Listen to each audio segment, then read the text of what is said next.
African time. We're in conversation with world charming Smart Courage as a male international pageant coach, as well as a fashion stylist. We're also joined by transformation specialist at Strata-g, Mandilake Icilichana. Good afternoon, Mandilake. Good afternoon, Malelo, and good afternoon to your guest and your listeners as well. Thank you so much for joining us. I'm sure you heard World Charming and how he came into pageantry as a man. Talk to us about these roles that we expect both genders to assume, even in the workplace, right? Oftentimes we speak about them just in the confines of our own homes. Why is it that that spills over to the workplace as well? Look, in the main, Mpumelelo, these things are more of a cultural, beliefs or understandings that people would have from their basic community, which should not, in a sense, find its way in the workplace in particular, because you then have your Employment Equity Act. If you go to Section 6 of the Act, it prohibits the unfair discrimination, of people based on listed grounds, which then would include gender as well.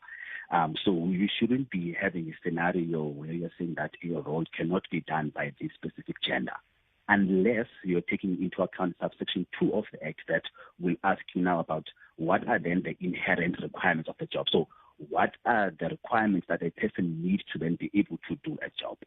If then that stereotype does not answer the inherent requirements of the job element of the prohibited section in Section 6, then in essence we are unfairly discriminating against those people that were claiming that they shouldn't be doing this job because they are of a certain gender. And I would suppose that it would workplaces, while you say that workplaces need to stipulate that it is specific to a specific gender, they also cannot do that, right? You cannot put out a post and say, well, it is just for one specific gender.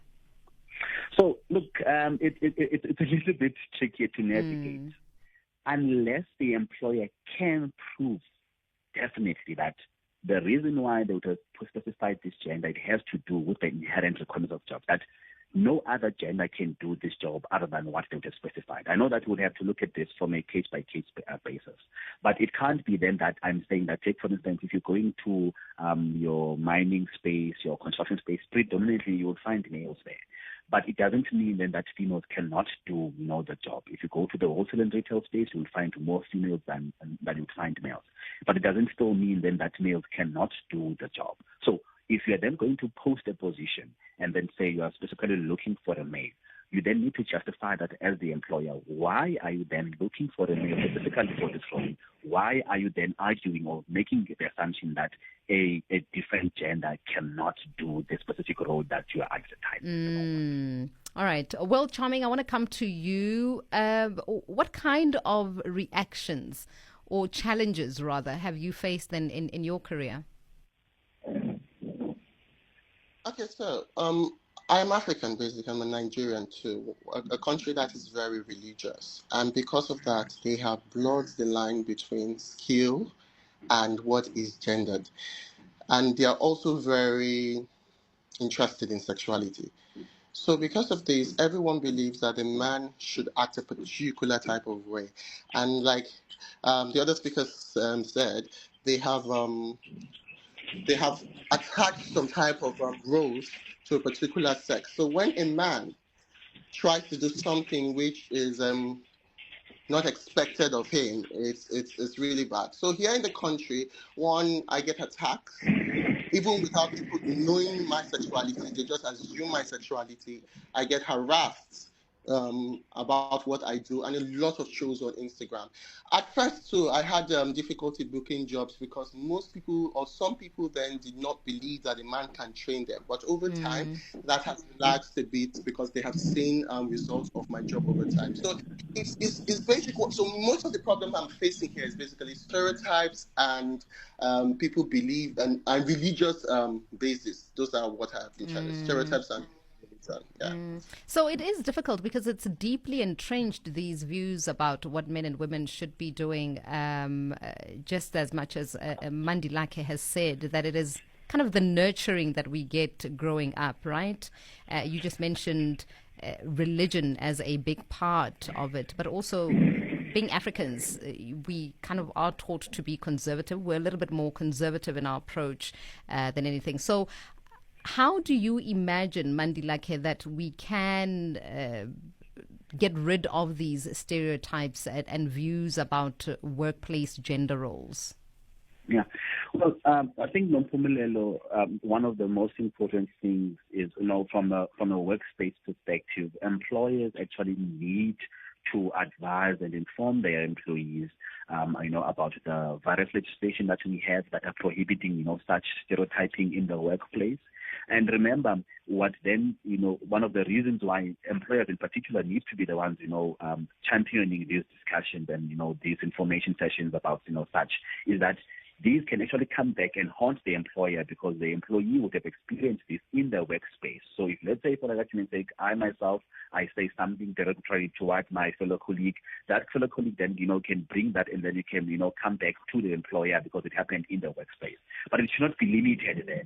Outside the workspace as well, we've got our constitution in South Africa particularly that is very strict and prohibits, such behavior, the stereotyping in our communities.